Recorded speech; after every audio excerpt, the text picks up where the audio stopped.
दोस्तों नमस्कार। जैसा कि पिछली वीडियो में हमने आपको बताया कि एक समय में हमारी एक नासिका में ही सांस अधिक सक्रिय होती है। प्रत्येक 1 घंटे के बाद दाईं या वाईं से सांस चलने का क्रम बदल जाता है। दाईं नासिका से सांस चले तो वह पिंगला नाड़ी होती है और वाईं नासिका से सांस चले तो वह ईड़ा नाड़ी होती है। जब ईड़ा से पिंगला या पिंगला से ईड़ा यानी इनमें से कोई भी नाड़ी बदलने को होती है तो 4 मिनट दोनों नासिकाएं समान चलने लग जाती हैं। दोनों नासिकाओं से सांस चलने लगती है, तब उसे सुषुम्ना नाड़ी का प्रवाह काल कहा जाता है। जब कोई भी नाड़ी चलती है तो उस दौरान एक एक करके हमारी सांस में 5 तत्वों का यानी 5 तत्व आकाश, वायु, अग्नि, पृथ्वी और जल का उदय होता है। हम कैसे जाने कि कब हमारी सांस में कौन सा तत्व चल रहा है? यह जानना भी आसान है। हमारा शरीर उपरोक्त 5 तत्वों से ही मिलकर बना है, इसलिए किसी के निधन पर कहा जाता है कि वह पंच तत्व में लीन हो गया। मृत्यु होने पर शरीर को जला दिया जाता है या दफना देते हैं या नदी में बहा देते हैं। इन सभी तरीकों में शरीर का पृथ्वी तत्व मिट्टी में यानी पृथ्वी में मिल जाता है, प्राणवायु वायु में, जल भाप बनकर जल में और अग्नि में समाहित हो जाती है। लेकिन आकाश तत्व बचता है जो आकाश में मिल जाता है। आकाश का अर्थ खाली स्पेस से है। आकाश का अर्थ खाली स्पेस से है। जब भी किसी नाड़ी का या जब भी किसी नाड़ी ईड़ा या पिंगला के चलने की शुरुआत होती है तो उसमें तत्व कैसे किस तरीके से प्रवाहित होते हैं इसे समझते हैं। थोड़ा गौर कीजिए।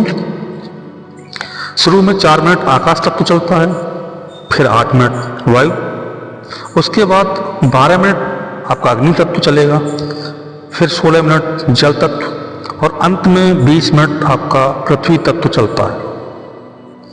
इस तरह 1 घंटा पूरा हो जाता है, यानी 4 + 8 + 12 + 16 + 20, इस तरीके से आपका 1 घंटा पूरा हो जाता है और नाड़ी बदल जाती है। दूसरी नाड़ी चलने का नंबर आ जाता है और फिर आकाश तत्व से शुरुआत हो जाती है। इसी क्रम में हमारी नाड़ियों में सदैव 5 तत्वों का प्रभाव होता रहता है। 5 तत्व इसी तरीके से प्रभाव होते रहते हैं। इतनी जानकारी में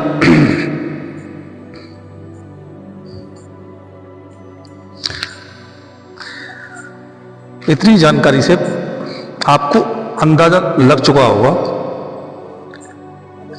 कि यह 3 नाड़ी ही सबसे महत्वपूर्ण क्यों है। वास्तव में इन 3 नाड़ियों के पीछे ही आदि से अनंत तक का सारा ज्ञान छुपा है। हमारी कोशिश है कि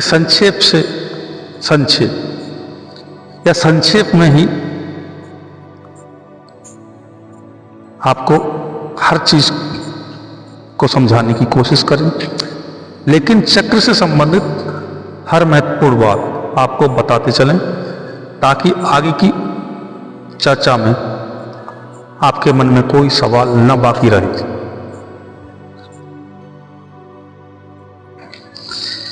ऐसे बनते हैं 7 चक्र। अब इन चक्रों को आप समझिए वीडियो को आपको स्किप नहीं करना है और चक्रों को समझना है, चक्र क्या है। अब जाकर वह नींव तैयार हुई जहां से चक्रों की बात शुरू कर सकते हैं। अब और सरलता से जाना जा सकता है। अब सरलता से जाना जा सकता है आखिर चक्र होते क्या है।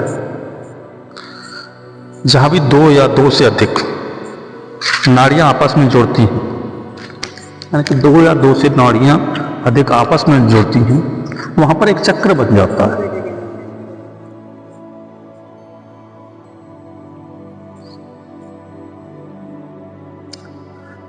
उसे ही चक्र कहते हैं। शरीर में जिन बिंदुओं पर दो या दो से अधिक नाड़ियों का आपस में संगम है, वहां चक्र बन जाता है। सरल भाषा में इसे नाड़ियों के मिलने का स्थान कह सकते हैं। और जो नाड़ियों का मिलने का स्थान होता है वही चक्र होता है। जैसा कि हम पहले ही बता चुके हैं कि हमारे शरीर में कुल 72,000 नाड़ियां होती हैं। तो अगर सभी नाड़ियों के आपस में मिलने के हिसाब से देखें तो 100 से भी ज्यादा चक्र होते हैं। 100 से भी ज्यादा चक्र होंगे दोस्तों।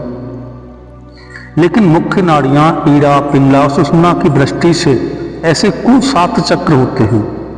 पहला चक्र मूलाधार चक्र, दूसरा स्वादिष्ठान चक्र, तीसरा मणिपूरक चक्र, चौथा अनाहत चक्र, पांचवा विशुद्धि चक्र, छठवां आज्ञा चक्र और सातवां सहस्त्रार चक्र। पहला मूलाधार चक्र गुदार जननेंद्रियों के बीच में होता है। मूलाधार चक्र का संबंध पृथ्वी तत्व से होता है। इस चक्र में ऊर्जा के कारण ही हमें भूख और नींद आती है। यदि किसी को हमेशा भोजन और नींद ही प्रिय लगती है तो उसको अपनी ऊर्जा मूलाधार तत्व में सक्रिय समझना चाहिए। दूसरा चक्र आपका स्वादिष्ठान होता है। स्वादिष्ठान चक्र जो होता है जननेंद्रियां से 2 आंगुल ऊपर होता है। स्वादिष्ठान चक्र, स्वादिष्ठान चक्र 2 आंगुल ऊपर रहता है जननेंद्रियों से, यानी कि हम अपना कह सकते हैं अपना कमर पर, जहां पर हम कोंदनी वगैरह बांधते हैं। स्वादिष्ठान चक्र का संबंध जल तत्व से होता है। इसमें ऊर्जा सक्रिय होने पर व्यक्ति सिर्फ मौज मस्ती की चीजों को प्राथमिकता देने लगता है। तीसरा होता है मणिपूरक चक्र, नाभि के ठीक नीचे होता है, यानी कि जो नाभि होती है आपकी नाभि के जस्ट नीचे होता है मणिपूरक चक्र। मणिपूरक चक्र का जो संबंध है वो अग्नि तत्व से है। यह व्यक्ति को क्रोधी बनाता है। ऐसा व्यक्ति दुनिया के सभी कार्य करने को हमेशा तत्पर रहता है।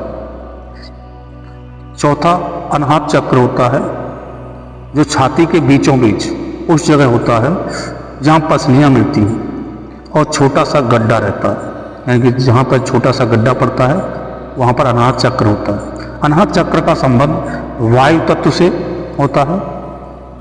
इस चक्र में ऊर्जा सक्रिय होने से व्यक्ति उदार, दयालु और दूसरों के प्रति सोचकर आचरण करता है। पांचवा जो तत्व है, पांचवा तत्व आपका होता है विशुद्धि चक्र।